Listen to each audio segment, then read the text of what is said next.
Ya, Assalamualaikum, salam sejahtera, salam GBN, salam Malaysia dan salam kuasa ketiga. Jadi, jika audio jelas, sila bantu beri isyarat ya, message ya. Bagi mereka yang bertanya kepada saya apakah komen saya berhubung dengan keputusan pilihan raya kawasan Parlimen Padang Serai dan juga keputusan pilihan raya kawasan Dewan Undangan Negeri Tioman yang berlangsung semalam, saya sudah pun memberi ulasan saya yang anda boleh rujuk di YouTube Regi Jasiri Taudin. Okey. Jadi bila saya beri ulasannya, ini bukannya kerana saya belah sini ke belah sana, tetapi saya merujuk kepada data-data, angka-angka yang jelas. Okey. Jadi hari ini saya nak cerita sedikit berkenaan dengan satu perkara positif yang sedang berlaku di negara ini. Jadi sekian lama UMNO dan PAS ada usahakan penyatuan ummah, atau secara lebih tepat ada pihak-pihak yang berkepentingan dalam UMNO yang menjaja konsep penyatuan ummah dan akhirnya ianya terpinggir begitu sahaja. Tetapi selepas pilihan raya umum ke-15, selepas penipuan-penipuan yang berlaku dan masih berlaku dengan retorika-retorika palsu, naratif-naratif palsu yang telah saya ceritakan berulang kali di live-live lepas, ya, kita sudah lihat ada satu unsur penyatuan, walaupun bukannya penyatuan menyeluruh, tetapi kita lihat masyarakat Melayu Islam dia duduk di satu belah dan masyarakat bukan Melayu duduk di satu belah yang lain. Sebenarnya dari sudut politik, dari sudut perundangan, tidak ada apa-apa yang salah dalam semua ini kerana setiap bangsa ada hak untuk bersatu dan memilih. Okey. Tetapi tidak boleh dinafikan bahawa ada keretakan jelas, jurang jelas antara Melayu dengan bukan Melayu. Ini memang nyata, memang nyata. Dan kalau kita lihat, kalau PRU 15, PH menang dengan hanya sokongan 11% pengundi Melayu Islam, saya memberitahu bahawa selepas penipuan-penipuan dibuat, kononnya nak tolak kleptokrasi, nak tolak ini, nak tolak itu, akhirnya mereka mengkhianati mandat penyokong mereka dengan melakukan perkara yang mereka sendiri janji adalah terlarang oleh PH. Mereka terima kleptokrat dan buat naratif palsu untuk menghalalkan cara kononnya kalau tak bekerjasama dengan BN memang tak boleh bentuk kerajaan. Ini palsu ya. Yang saya dah jelaskan dalam live-live lepas ya. Dan mereka berpeluk-pelukkan dengan kleptokrat, malah ada ahli yang digelar dari kalangan puak kleptokrat ni dinaikkan sebagai timbalan Perdana Menteri dan tidak masuk akal kerana beliau menghadapi tuduhan jenayah berat di mahkamah. Okey. So ini sudah pasti memarahkan ramai penyokong, sudah pasti, dan kita sudah lihat bukti penolakan ini di Padang Serai dan juga di Tioman. Ya. Kalau Tioman, kubu kuat BN dia susut teruk. Kalau di Padang Serai, kubu kuat PH dia bukan hanya di belasah teruk. Perikatan menang majoriti 2 kali ganda berbanding majoriti yang dimenangi oleh PH pada PRU 14. Baik. Jadi Melayu sudah duduk satu belah, tetapi mereka secara amnya sekarang menentang PH, menentang BN, tetapi mereka belum ada penyatuan menyeluruh dari segi bukan hanya kami menentang ini, tetapi kami nak duduk bawah satu bumbung. Kami menganggap diri kami di bawah satu bumbung, tak ada. Sebab di belah pembangkang ni pun ada Perikatan Nasional, tetapi ada juga parti lain, kumpulan lain yang walaupun tak menang dan sebagainya, tapi dia wujud. So saya lihat sekarang ini sudah mula bibit-bibit penyatuan ummah secara menyeluruh yang gagal dilakukan dulu. Okey. Dan penyatuan ummah ni semestinya akan berlaku, semestinya akan berjaya, dan ianya akan lebih berjaya seandainya pemimpin-pemimpin utama seperti Muhyiddin, Tun Mahathir, Hadi Awang dan pemimpin-pemimpin dari UMNO yang tidak puas hati dengan apa yang berlaku. Saya kira majoriti, ya, mereka ni duduk sepentas bersalam-salaman.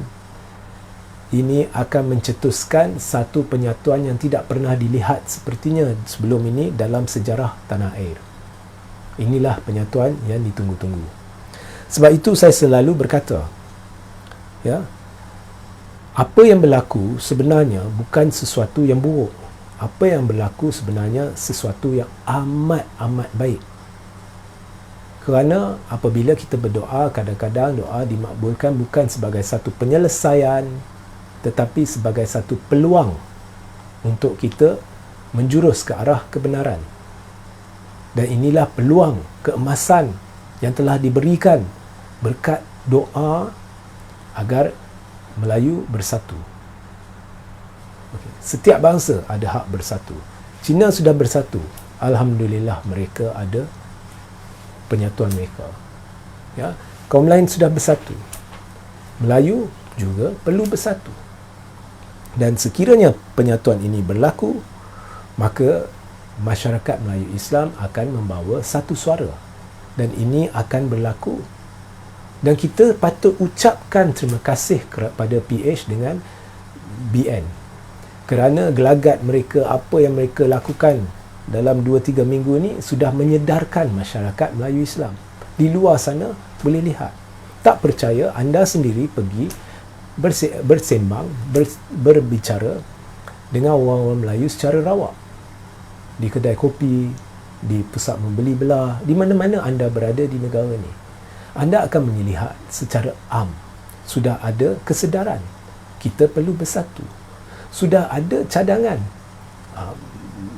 Perlu ada penyatuan pemimpin-pemimpin ni.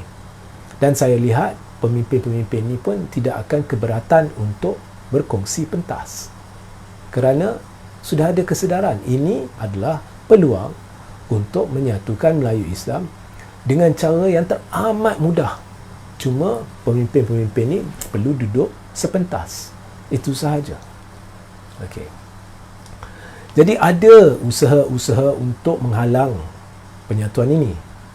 Saya tak nak kata siapa yang membuat usaha ni, siapa yang itu saya tak nak cerita. Tapi usaha untuk melaga-lagakan antara kami ada ni pun ada. Tetapi ianya tidak berjaya dan tidak akan berjaya. Dengan pelbagai tuduhan, dengan pelbagai isu, ya, dengan kisah-kisah lama diungkit, video-video lama dikitat, semuanya tidak berjaya. Okay?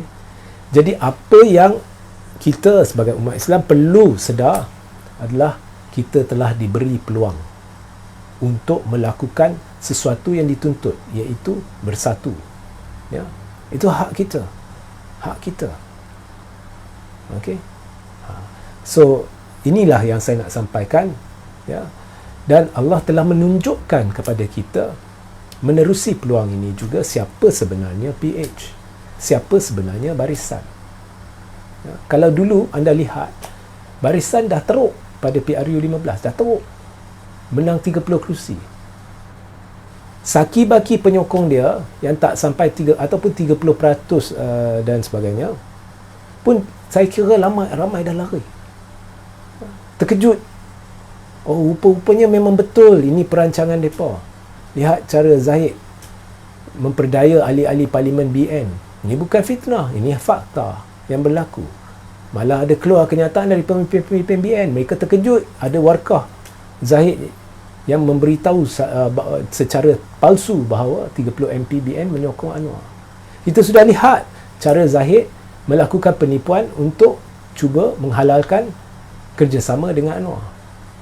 Padahal berlaku kerjasama ke tidak, keputusan yang di Pertuan Agong untuk melantik Anwar tidak ada kena-mengena dengan kerjasama itu. Ianya keputusan yang bersandar kepada Perlembagaan Persekutuan, seperti mana yang telah saya jelaskan semalam dalam live semalam, sila tonton, untuk melantik Anwar sebagai Perdana Menteri berdasarkan kerusi, 82 kerusi, iaitu kerusi terbanyak atas keyakinan Seri Paduka Baginda Tuanku bahawa 82 MP itu memang menyokong pencalonan Anwar. Dan kemudian Anwar kini wajib membuktikan keabsahan kerajaannya. So, there is no such thing as BN terpaksa kerjasama. So, rakyat dah lihat dan rakyat terkejut. Katanya no DAP, no Anwar.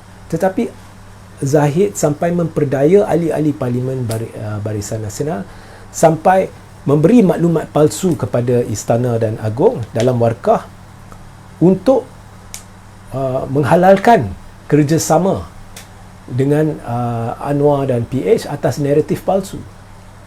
Ya. Kononnya perlu itu, kalau tidak sukar bentuk kerajaan dan sebagainya. Okay. So semua ni sudah memarahkan ramai, terlalu ramai pengundi Melayu Islam, dan kesannya kita dah lihat di Padang Serai dan Tioman. Jadi kalau Padang Serai dan Tioman saya tidak beri jangkaan saya. Tetapi kalau pilihan raya negeri yang bakal berlaku tak lama lagi, saya boleh beri jangkaan saya sekarang. PH dengan BN tidak akan pegang kelima-lima negeri yang bakal masuk pilihan raya itu. Tidak akan pegang. Gelombang kemarahan meningkat dengan sendirinya. Dengan sendiri. Sebab saya pun terkejut. Rakyat ni dia cukup matang sekarang. Dia sebenarnya faham apa yang berlaku dan dia tidak mudah terbeli dengan isu-isu yang sedang dimainkan untuk cuba mengalihkan perhatian rakyat. Dan disebabkan kematangan inilah di kalangan masyarakat Melayu Islam sudah timbul kesedaran. Why not kita menjadi satu suara? Bersatu kita teguh, bercerai kita roboh. Ini sesuatu yang tidak boleh dihentikan, dan kita patut bersyukur kepada PH dan BN kerana memberikan peluang ini. Baik, saya akan buka kepada soalan. Jika anda ada soalan, anda boleh bertanya. Oh ya, PRN 6 negeri bukan 5. Okey. 6 negeri, 5 negeri. Okey. Kecuali Pulau Pinang lah. Pulau Pinang ni saya memang jangka PH ataupun DAP akan terus pegang.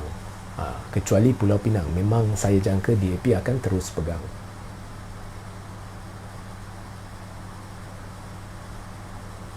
Okey, ada orang bertanya, dia kata ada komen-komen mereka dipadamkan. Bukan dipadamkan. Ada komen sebenarnya, saya lihat bukannya kritikan serius kepada PH atau BN.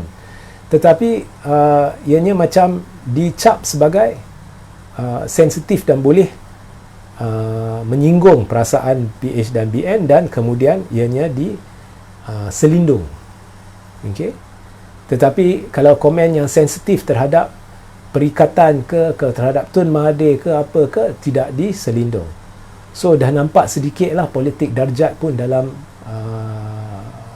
media sosial. Dah nampak dah. Okey.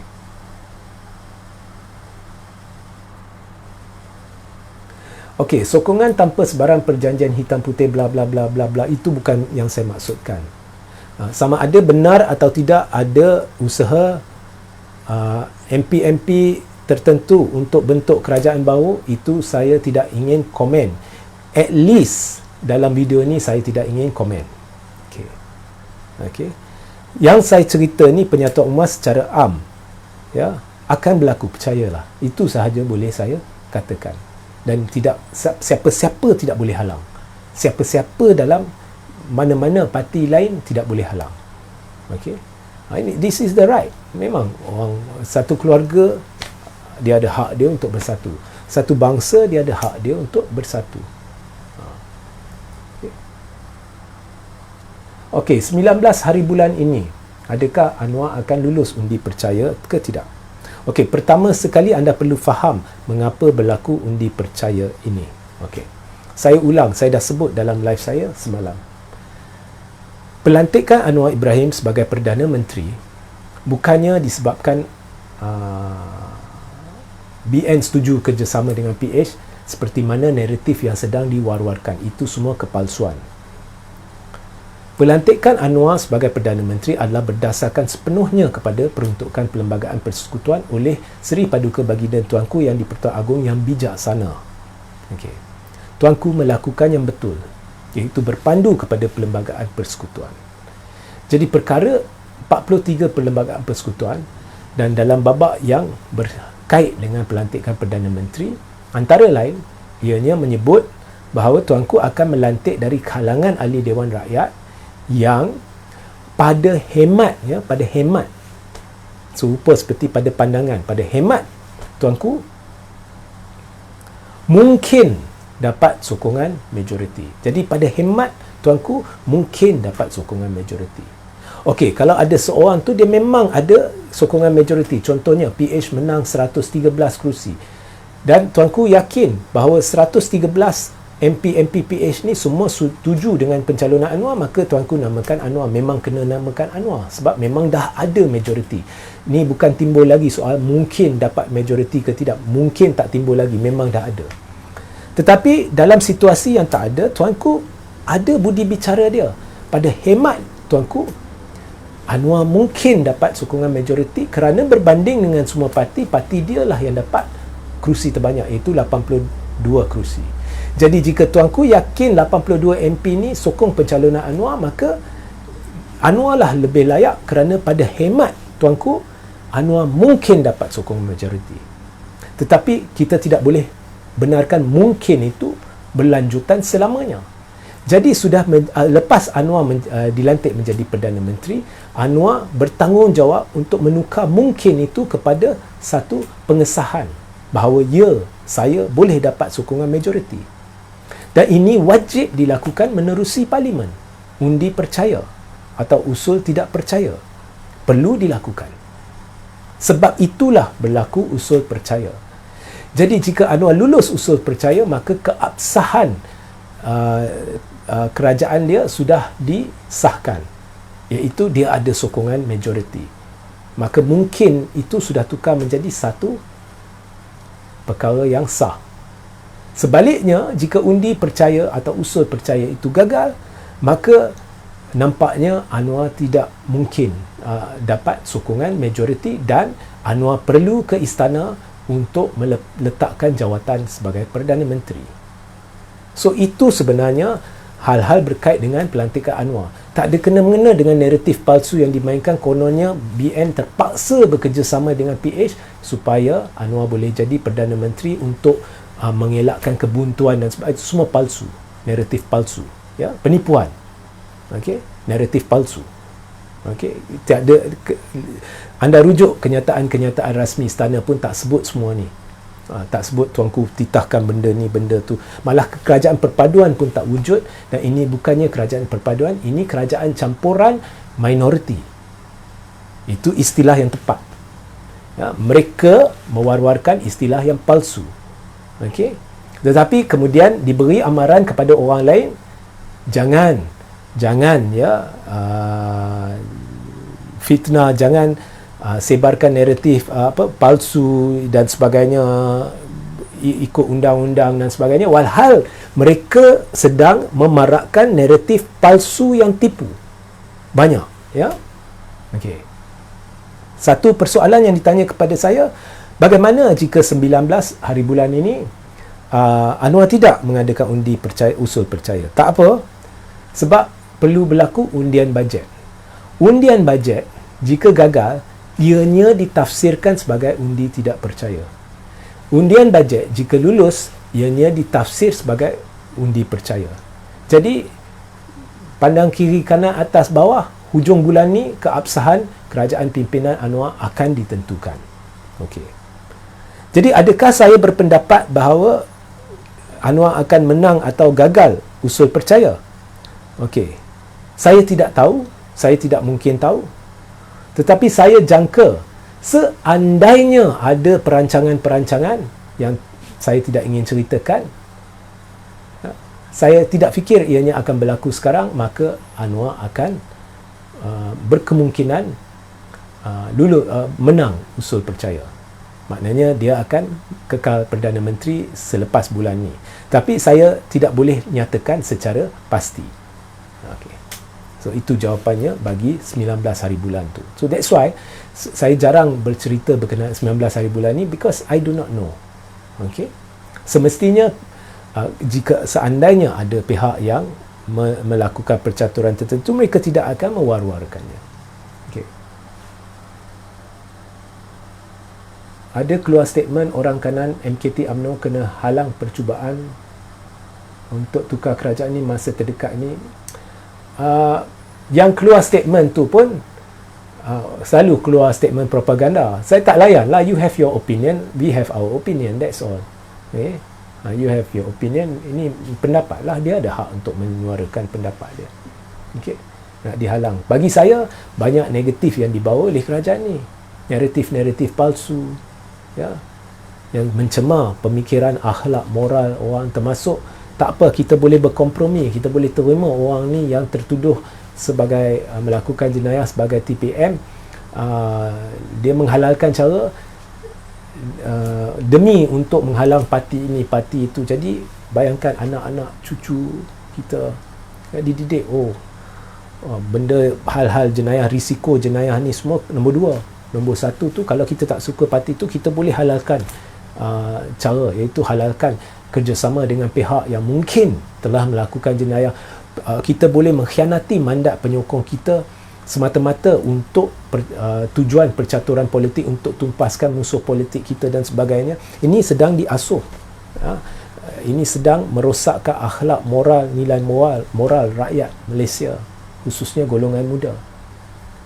Benda ni dibolehkan sekarang di bawah kerajaan ni, dan naratif-naratif palsu yang sedang diterapkan di dalam minda orang.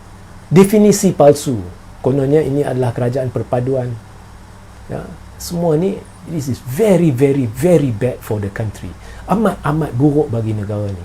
Jadi secara peribadi, kalau tanya saya, kerajaan ni sedang melakukan sesuatu yang amat buruk kepada negara ni. Saya rasa dia akan kukuhkan apa saja untuk kekalkan berkuasa. Of course, dia akan cuba. Of course, UMNO akan cuba. Siapa-siapa pun akan cuba. Bila pemilihan UMNO? Okey, pemilihan UMNO ni saya jangka akan berlaku sebelum kes Zahid Hamidi diputuskan. Bilakah saya jangka kes Zahid Hamidi diputuskan? Saya jangka selewat-lewatnya bulan Mac. Jadi saya jangka pemilihan UMNO sama ada bulan Februari atau Mac, tapi itu jangkaan saya. Okey. Sebab apa pun ramai yang saya kira tertunggu-tunggu pemilihan UMNO, dan di dalam UMNO saya jangka akan berlaku usaha untuk mencantas Zahid Hamidi. Okay.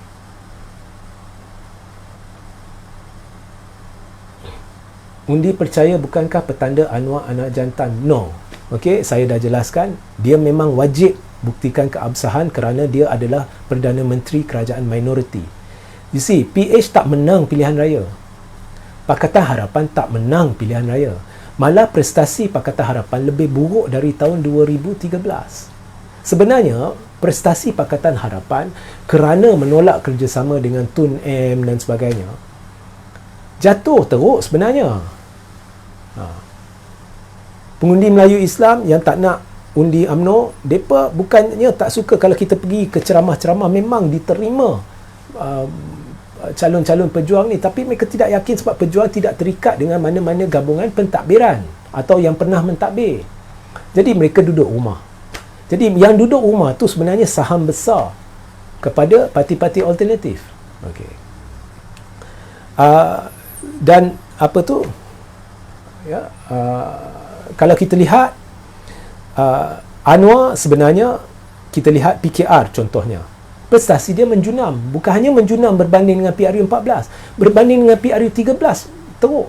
PRU 13 PH dia menang lebih banyak kerusi berbanding dengan PRU 15. Cuma PH ni dia tidak sekali-kali boleh membentuk kerajaan kalau tidak ada seorang pemimpin Melayu Islam yang hebat. Either Tun Mahathir ke Muhyiddin ke siapa ke, dia tidak boleh. Sebab kalau nak harap pengundi Cina dengan India, dia dah sampai maksimum dah. Sebab itu dia tak menunjukkan prestasi yang menggalakkan. Dia sebenarnya jatuh berbanding dengan 2013. Tetapi oleh kerana berbanding dengan perikatan dia lebih tinggi, jadi orang teruja Anwar jadi Perdana Menteri, orang lupa bahawa sebenarnya dia bukan hanya kalah, dia jatuh sebenarnya. Okey. Dan pelantikan Anwar dilakukan atas saya dah cerita tadi, disebabkan kerusi terbanyak, tetapi dia bukan dilantik sebab majoriti, kerana Agong yakin dia mungkin dapat majoriti. Jadi dia perlu buktikan kepada Agong sekarang dia memang boleh dapat majoriti. Jadi dia wajib, ini bukan soal Anwar ni anak jantan ke, anak apa ke, dia wajib buktikan keabsahan kerajaan dia. Bukan macam Muhyiddin dulu. Muhyiddin tak wajib, Tun tak wajib, semua sebelum ni tak wajib, tapi Anwar wajib buktikan. So dia wajib. Cuma adakah dia akan buktikan dengan satu usul percaya yang berasingan, atau adakah dia akan buktikan menerusi undian bajet? Itu kita lihatlah. Tapi apa pun bulan ni lah. Okay. Kalau tak berjaya undi percaya, okey, soalan terakhir ya. Kerajaan sekarang akan jadi kerajaan minoriti. DSI wajib letak jawatan ke boleh teruskan jadi PM? Kalau berlaku situasi undi atau usul percaya dan Anwar gagal usul percaya itu, maka langkah seterusnya ialah Anwar wajib ke Istana Negara untuk letak, sama ada letak jawatan atau menasihati Yang di-Pertuan Agong untuk bubar parlimen. Itu dua pilihan Anwar. Dan sekiranya Yang di-Pertuan Agong yang memang ada budi bicara untuk menidakkan pembubaran parlimen, maka Anwar perlu letak jawatan. So itu jawapannya. Baik, sehingga kita berjumpa di lain masa. Assalamualaikum, salam sejahtera, salam GBN, salam Malaysia dan salam kuasa ketiga.